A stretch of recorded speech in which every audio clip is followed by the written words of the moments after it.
Hello students, this is Neha here. I have come up with the next video of economics, which is the very basic intro of economics. You have heard economics in your life many times. Economics is a word which has been derived from the word economy, as we have heard several times. What is economy? Economy is the very basic structure of any country which it follows. Economy can be of three types. First is the capitalistic, second is the socialistic, and third is the mixed economy. First, we would like to move on to capitalist economy. Capitalist economies are those economies which are run by the private entrepreneurs, or you can say private businessmen. For example, we can take an example of capitalist economy like America. America is one of the most developed capitalistic economies so far we have heard. Capitalist economies involves the ownership of resources by the private sector. The fully control is by the private sector. There is no involvement of any government, whether it be state or central. Now we shall move on to the next economy, socialist economy. What is socialist economy? Socialist economy means the overall control, or you can say ownership, lies in the hands of government.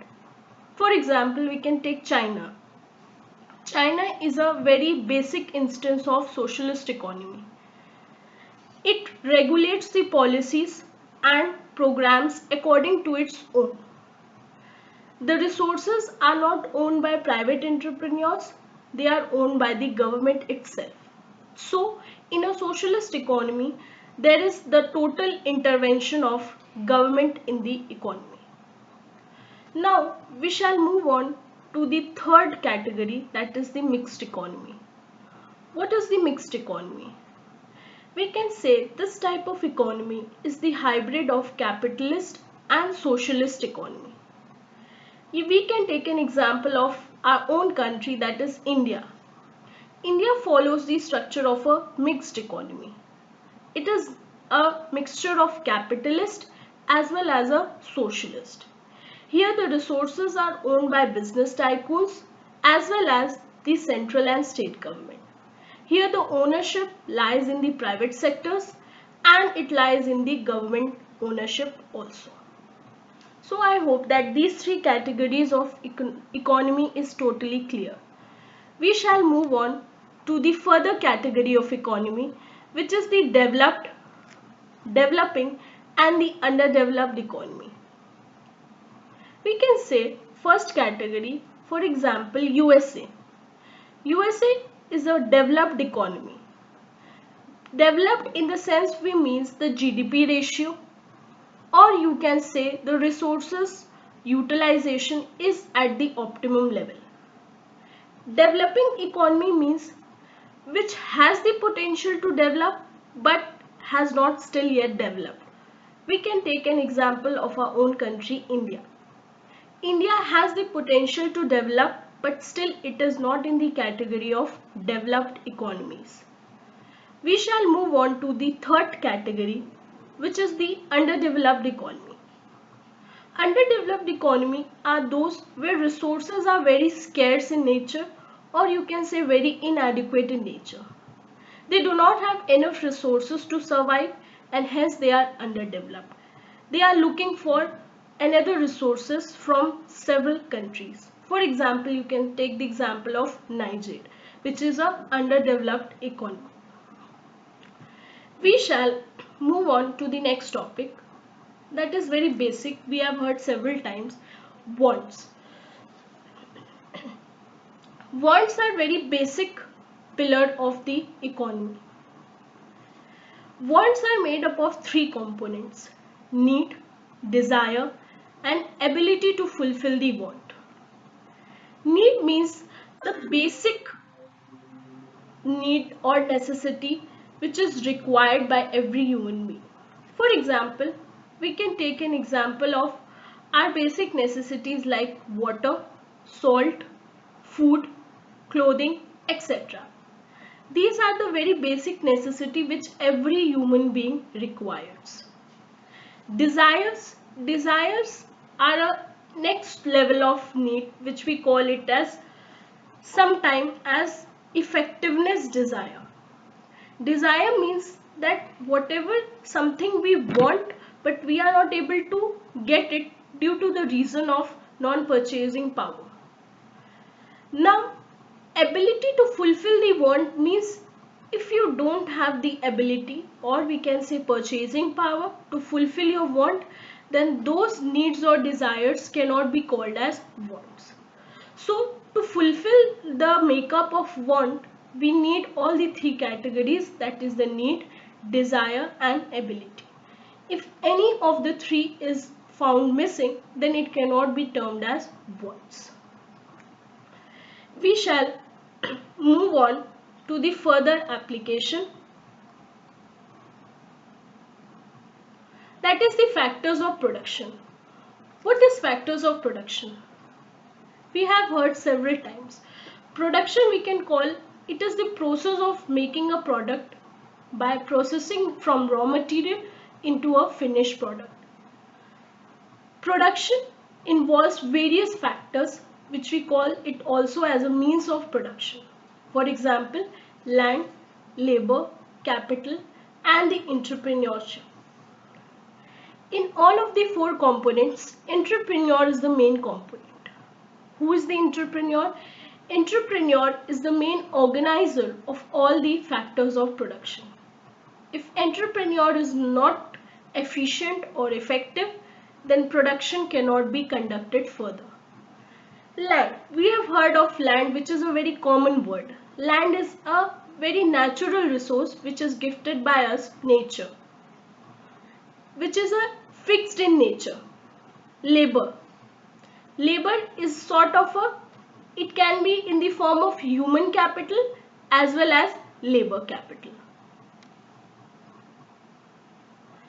Capital can be in the form of various things. For example, we can talk of the liquid money, we can talk of the wealth, for example cars, bungalows and other jewelries. Capital does not means just liquid cash. Capital includes all the wealth or assets or any type of financial assistance that any individual has. So these are the very basic four components of factors of production. Without these four components, production cannot be any way conducted. We shall move on to the next topic, that is the central problems of economy. We have heard several times that we come across many problems. But what are the central problems of our economy? Central problems means the very basic or we can say the core problems, which are the root of all the further problems. So we shall discuss the central problems of any economy or any country. First problem is what to produce. What to produce is the very basic questions which comes in the mind of the producer or we can call the country. If a government questions itself that what to produce, it has to go through various questions and answers. For example, whether it produces consumer goods, industrial goods or civilian goods. For example, if a country is very good in the defense sector, then of course it will move on to the defense products or we can say warfare products. It will not focus on consumer products. If any country is not so defense assisted country, then it will focus on consumer goods, means daily uses goods. So first question, we have to decide that what should be produced to become the ideal country. We shall move on to further problem, how to produce. How to produce, we can say the method or the technique that is used in the process of production. We have heard of several types of techniques. For example, capital intensive and labor intensive. What is capital intensive? Capital intensive technique is the technique which involves the usage of advanced, or we can say sophisticated technology, or the work done by the machines. Capital intensive techniques involves the less usage of human workers. It mainly involves the machineries or equipments used in the process of production. Labor intensive technique. What is labor intensive technique? We can clearly depict by its name that labor intensive involves the usage of labor. Labor intensive technique is very much suitable for those countries who are labor oriented, or we can say where the labor is cheap. For example, our country India. Capital intensive techniques will be suitable for those countries which are developed or where the usage of machinery is very cheap. For example, America or any other developed countries. Both the techniques are suitable in their own nature. So we shall move on to the third central problem, which is the for whom to produce. This is also the very basic question of central problems. For whom to produce means the production or the product which is done, it is done for whom? Which category of consumers or which category of customers would you like to sell your goods, or would you like to produce your goods for? This decision is very important in the process of production. You have to produce it for the youth, you have to produce it for the businessmen, for the government. Producer has to decide the category of persons to whom goods should be sold.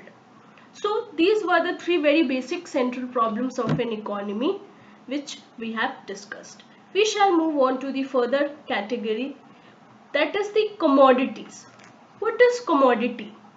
We have heard several times, like we say goods, products, but commodity is the very commercial language, or we can say economical language, which we use.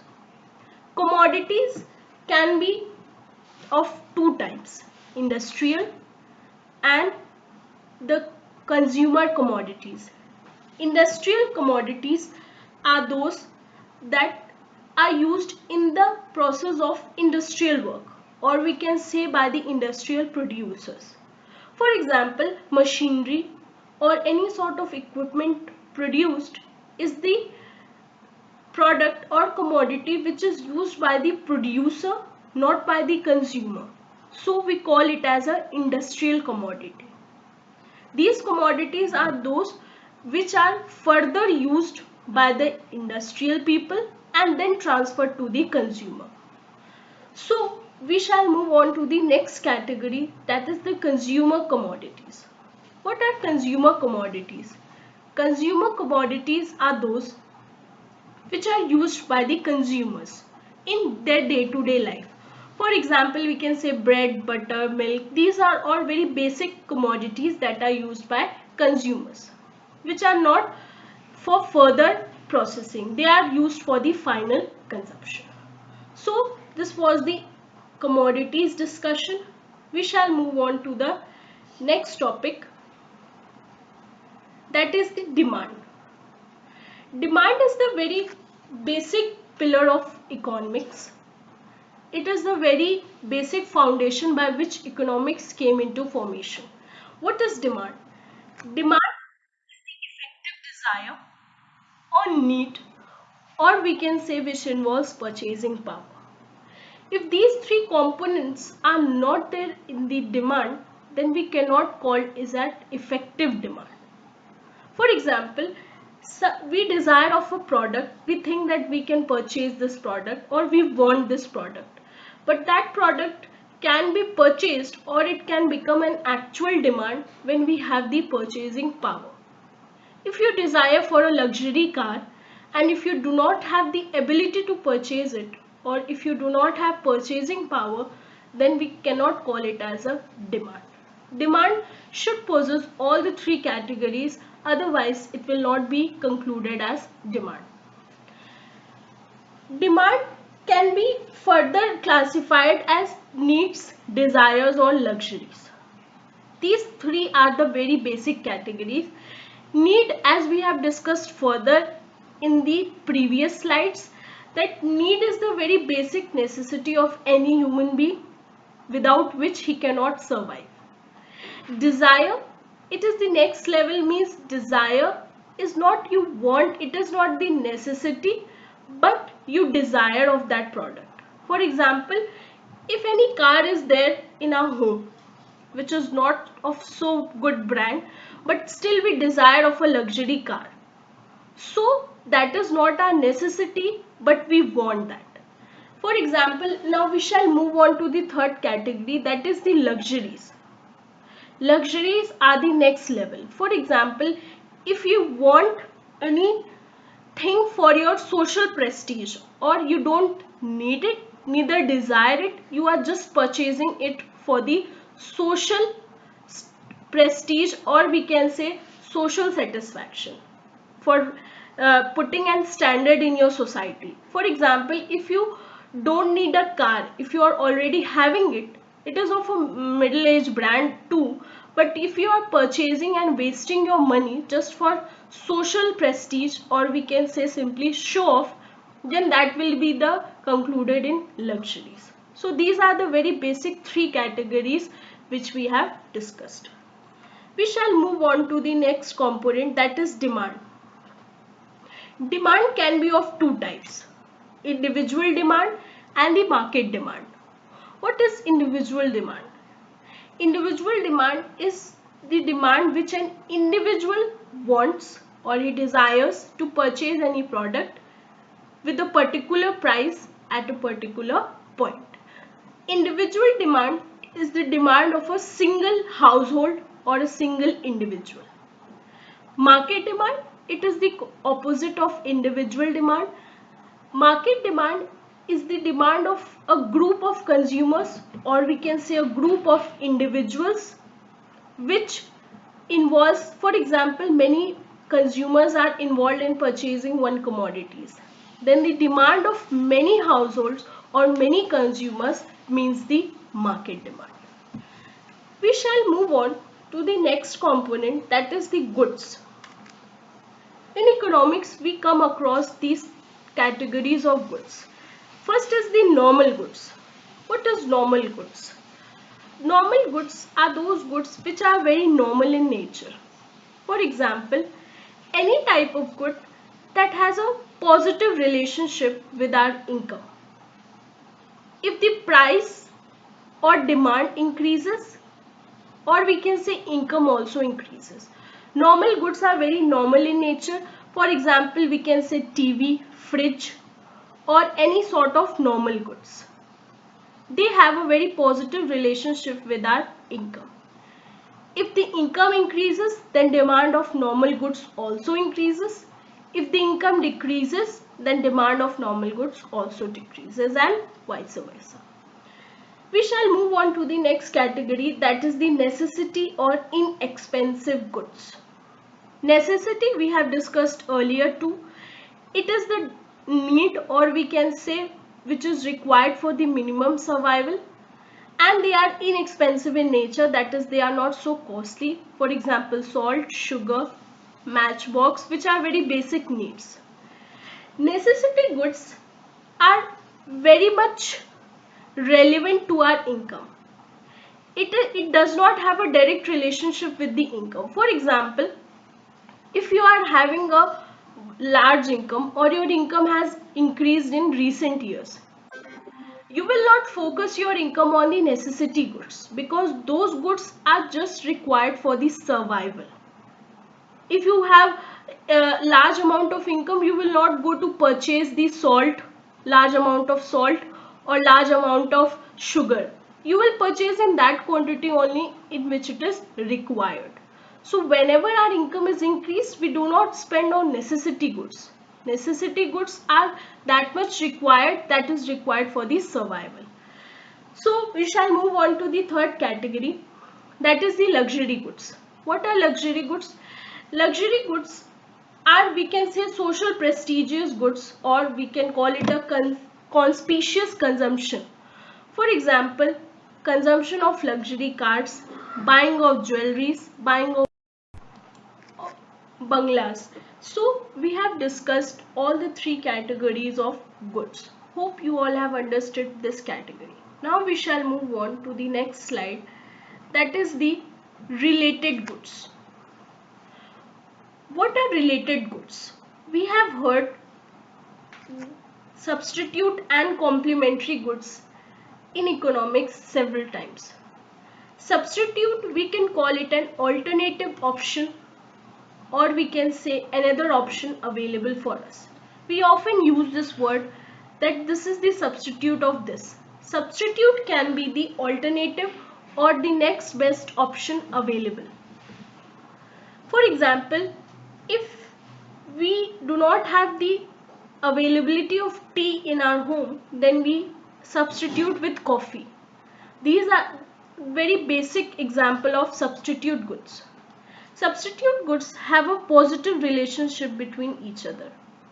For example, if price of the tea increases, then demand of the coffee increases. If price of tea decreases, then demand of coffee also decreases. This is because if price of tea is increasing, then nobody will shift to purchase tea. Everyone will move to coffee. If price of tea is lowering down, then everyone will prefer tea instead of coffee. So there is a positive relationship between the two. As the demand of one increases, the price of another also increases. Now we shall move on to the next category, that is the complementary goods. Complementary goods, we have heard several times, that is used together or simultaneously. The usage involves the togetherness, or we can say collective use. For example, car and petrol. If we have a very luxurious car and if we do not have the ability to purchase petrol, then there is no usage of car in our home. So it is very much clear that complementary goods are those goods which are used together. The one is complete without the another. If one is not operating, the other will also not operate. So complementary goods are those goods, we can say, which are used jointly together. Complementary goods have a negative relationship between each other. Let's understand. For example, price of car increases, then nobody will demand petrol. If price of car decreases, then the demand of petrol will increase, because the price of car has automatically decreased and petrol will be demanded more. So we can say that as compared to substitute goods, the complementary goods have a negative relationship between each other. If price of one increases, then demand of another automatically decreases. So with the next slide, we would like to move further of demand. We have heard law of demand. What is law of demand? Law of demand is the very crux, or we can say very core part of the economics, which takes the economics into another edge. Demand, we can simply say law of demand says that if any price of the product increases, then demand of the product automatically decreases. We observe this phenomena in our daily lives.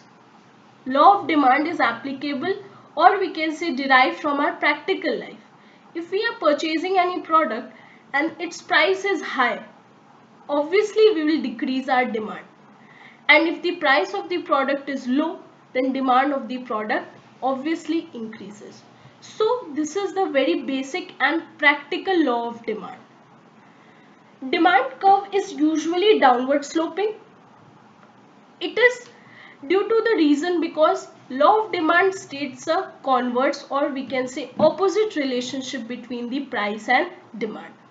They both are inversely related to each other. So this was the last topic, law of demand, of our video. We will discuss the more basic and advanced topics of economics in the further videos. So, thank you.